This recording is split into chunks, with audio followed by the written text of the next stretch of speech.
Next step will be to calculate the loads that will be applied on the footing. So we know that the service load being applied on the columns, let's say P1 equal to 285 kips and P2 was 340 kips. These are service loads, but we for this point we have to calculate the factor load because we are using ACI strength method. So factor loads will be PU1 1.2 into dead load 175 plus 1.6 into live load was 110. So and this comes out to be 386 kips. So this is our factor load on exterior column, and for interior column, let's say P ultimate 2 is equal to 1.2 into 220 plus 1.6 into 120 equal to 446 kips. So total PU will be equal to 386 plus 456 comes out to be 842 kips. So now the ultimate bearing capacity or the net soil pressure under the factored loads, under the ultimate loads, we have to calculate that. So for that pressure, we will calculate the reinforcement for our slab of footing. So net soil pressure under the factors or ultimate bearing capacity.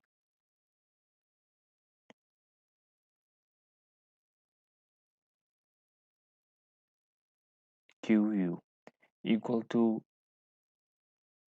PU divided by the area that we have calculated before. PU is 842 kips and divided by area is 140, which we calculated before. So this comes out to be around 6.01 kips per foot square. So now this is the ultimate soil pressure that is being applied from the ground to the slab of the footing. So we have to design our footing for this loads. This is our ultimate bearing capacity of soil. Now we will draw the shear force and bending moment diagram. First of all, we will convert the uniformly distributed pressure, which is QU ultimate 6.01 kips per square foot, to a line load or a beam width of a slab, and then we will calculate the shear force, and from the shear force we can calculate the maximum moments, or we can directly calculate the maximum moments from the by making equations. So PU is equal to QU into W. W is the width of the our slab, which is 6.5. So this comes out to be equal to 39.325 kibs per fit. So this is our ultimate line load. So what I mean is, let me draw a diagram. If this is our footing, and this is the footing, these are the columns.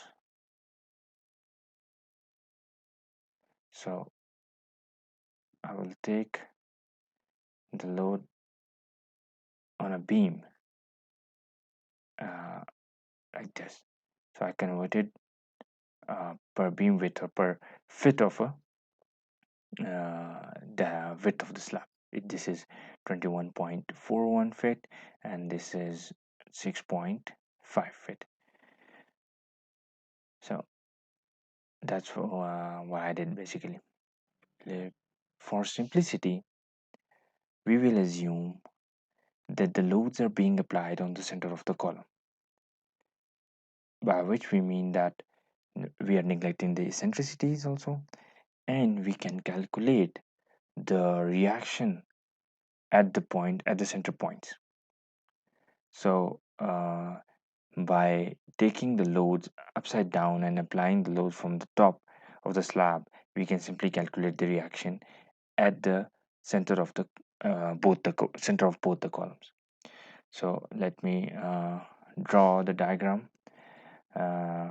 If this is our slab, I'm making this line element. This is our reaction VA, and this is VB. Let's say VA is our exterior and VB is our interior column, and that line load that is being applied on this is let me draw the UDL, which is we calculated above, is this is equal to 39.325 gibbs per foot. So now I will simply calculate the reaction at VA and VB using the equilibrium equations. Using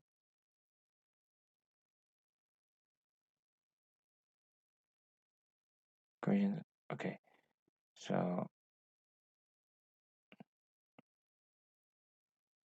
VA plus VB equal to 842 gibbs, and this is our first equation.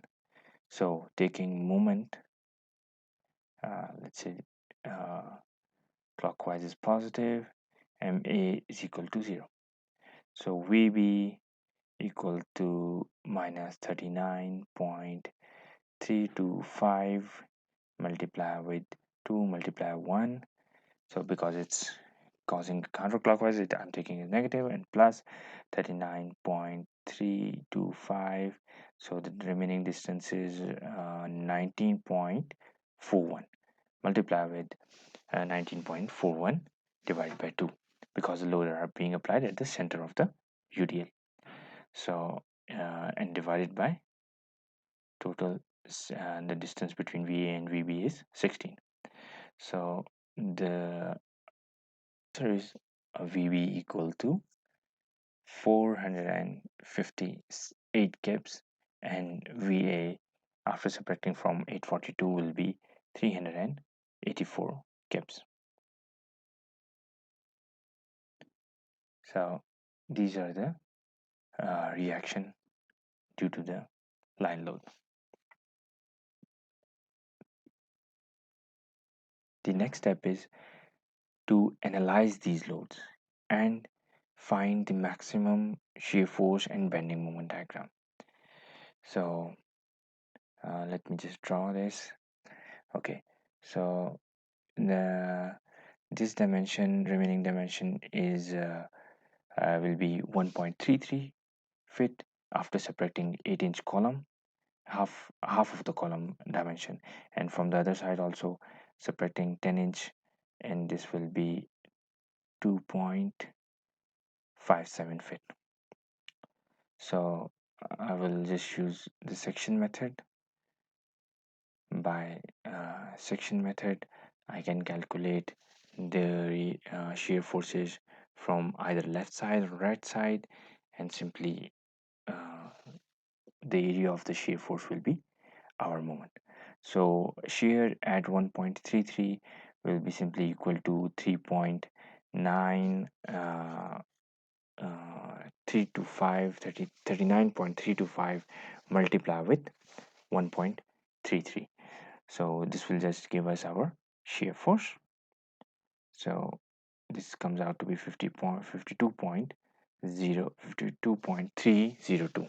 So if this is our shear force diagram, so from 0 point to this point is 52.302 gibbs. Okay, at the outer face of the exterior column. Now uh, V at 2 point, if we add 8 inches more to the 2 feet, it will be 2.67 feet, and 39.325 multiply with 2.627 minus 386. This is the reaction that we calculated above, 386, and this was 458.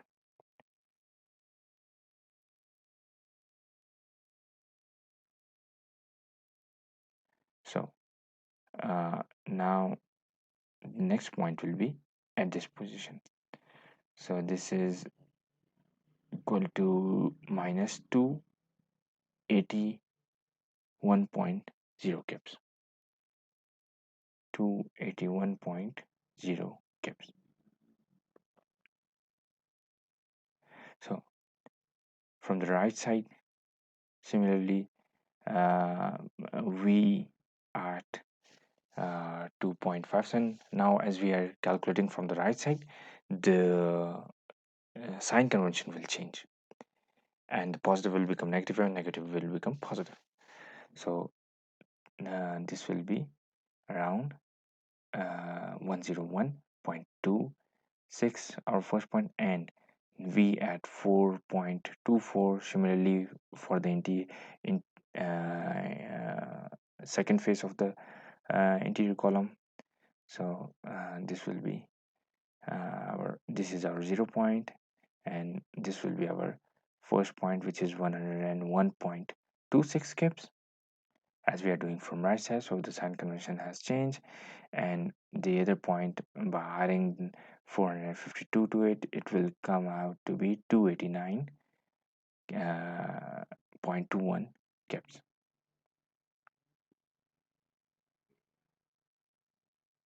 And just by uh, joining these 2 points, we will have the shear force diagram.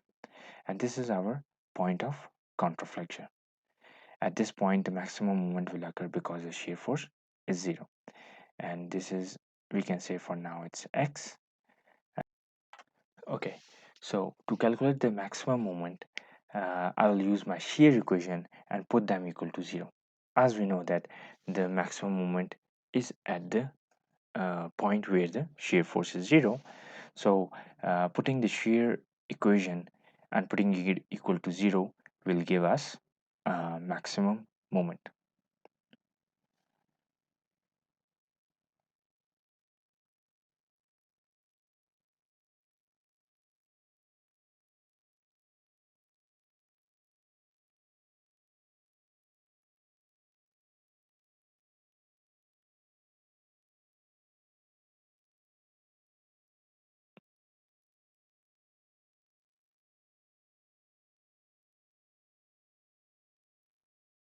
Two 81 minus 339.325 multiplied with x, putting it equal to 0. So 281 minus 39.325 into x equal to 0. And this will be x equal to 281 divided by 39.325, and the answer comes out to be 7.14 actually. 7 point, and write it down again, 7.14 fit. So at this point, our moment is maximum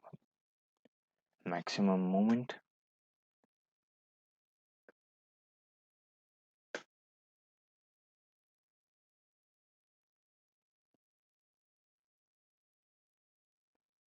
Taking the clockwise positive, x, we can say x prime will be simply just by putting the values, it's 39.325, and the load being that is being applied on the left side of that point is 9.81 multiplied by 9.81 divided by 2. This is from the exterior side, minus 386, that is the reaction force at the exterior column, into 7.14 plus half of the column dimension, and this comes out to be 123 kips fit.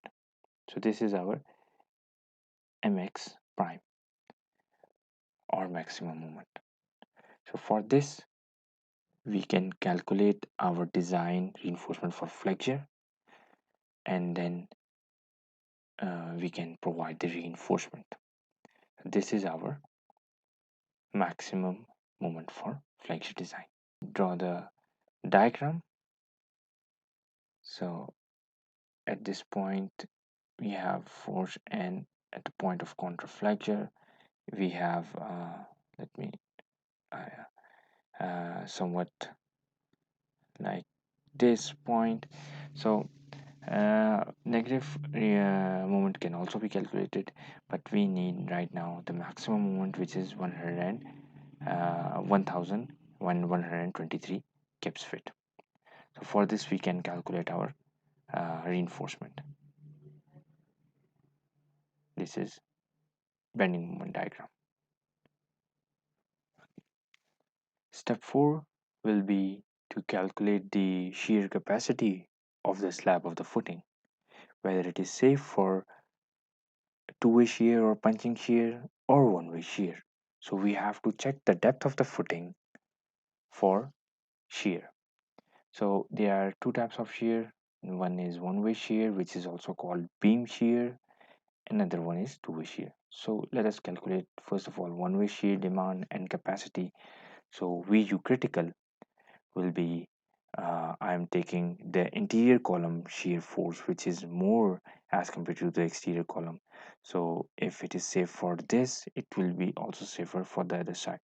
So 2.289.2 minus 39.325 uh, into D by which is 31.5 divided by 12, which is to convert the inches into feet. So this comes out to be 188 kips. And 5VC, our shear capacity will be equal to 5V into 2 multiplied by under root FC prime into B, which is width of the slab, divided by D, and then divided by 1000. So our shear capacity is, let me input the values. 5 is will be equal to 0.75 multiplied by 2 multiplied FC prime for this is 4000, and multiply with 6 slab is 6.5 multiplied by D is again 31.5. I multiplied 6.5 with 12 to convert into inches. So this comes out to be 233 kips. So for one-way shear, our slab thickness is satisfactory, and we do not need to design for the one-way shear. So as since 5VC is greater than 5EU, so it's okay. Now let us check for two-way shear also. So two-way shear,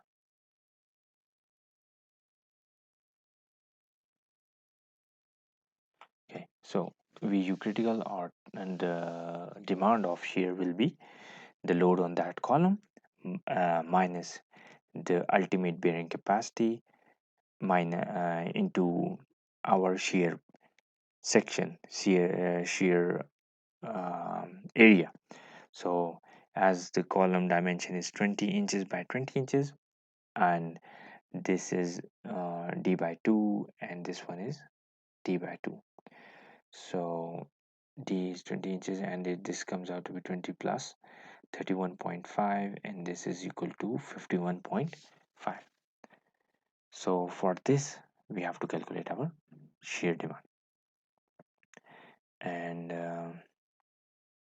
this is equal to uh, let me 4.29 feet, and our B naught, which is our shear parameter, is 4 times dimension of columns plus D, so this comes out to be 17.16 feet.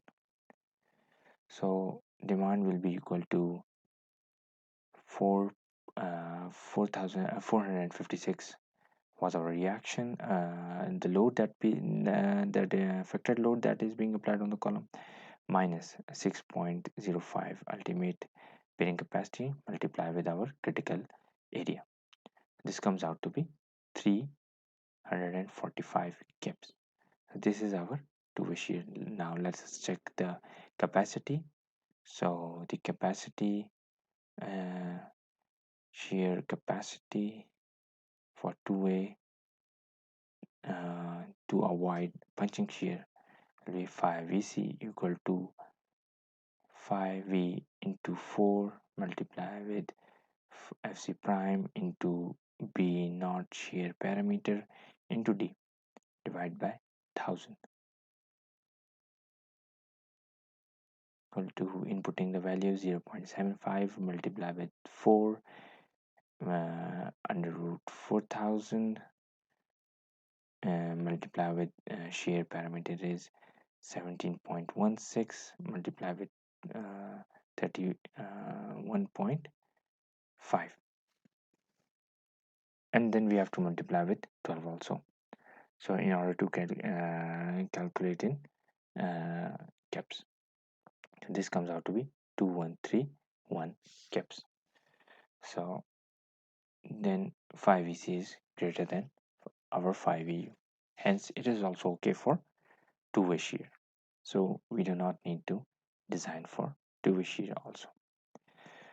So if in case the shear demand is higher than our shear capacity, then we have to use different method, either to increase the depth of the whole slab or to provide the drop panel, or we can provide the column capital at the base of the column, and or we can also provide beams with columns, and also we can provide extra reinforcement for shear.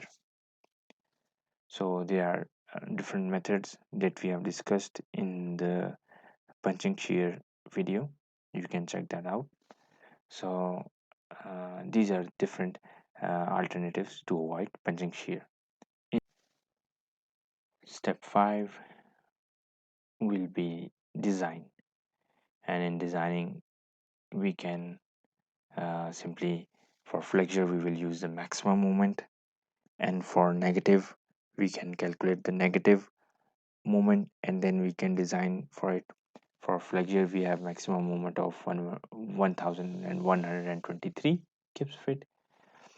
So using different designing techniques like trial and error method, using capacity graphs or the tables, which through which we can use rho, we can calculate our area of reinforcement.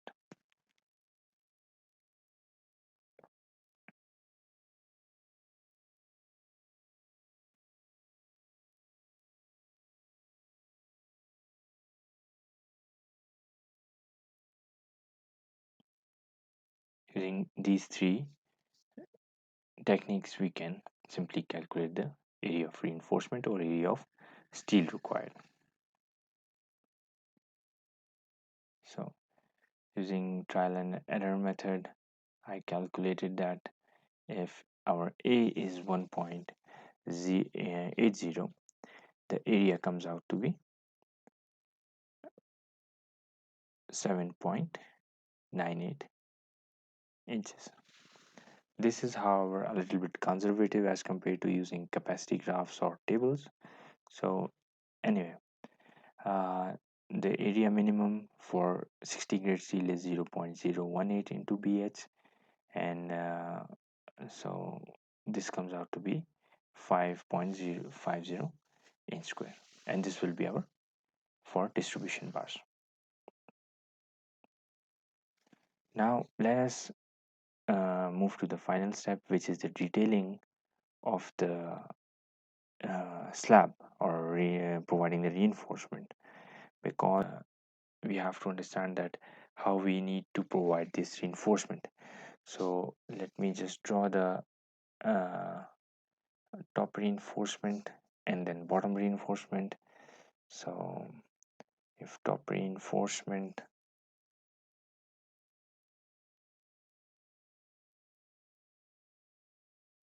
is this, So now the main reinforcement, these black lines are basically our main reinforcement, and these gray lines are is our distribution bars.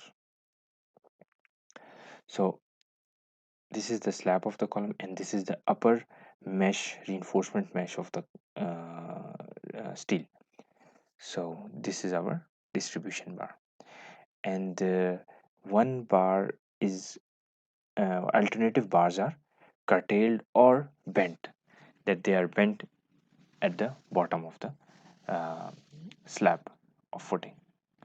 So this is bent or curtailed, and this is our bottom reinforcement. These are main bars, because, and the gray one are distributed bars.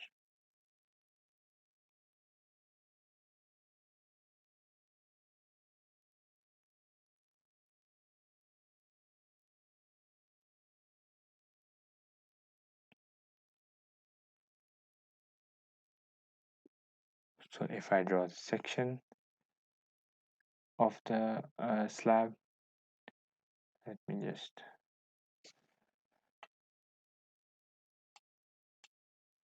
these are the loads that are being applied, and due to this load, this part of the slab will bend like this.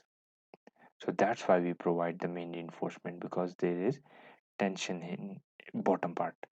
And for the let me draw it again. For the center part of the footing, the tension will be on the top side. So we provide our main bars on the top of the slab in the center, and then again from the other extended part of the footing, we will provide the main reinforcement at the bottom. So this is basically what you can say, the design of combined footing. And if I draw this section uh, with the reinforcement, so this will be our main reinforcement, and at the bottom part, this will be our main reinforcement, and other bars will be extra bars. These are our extra bars, and finally we can provide the we can also, I mean, one alternative bar was bent also at the top.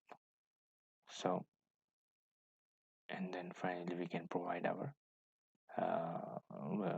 distribution bars. So these are our tension or main bars.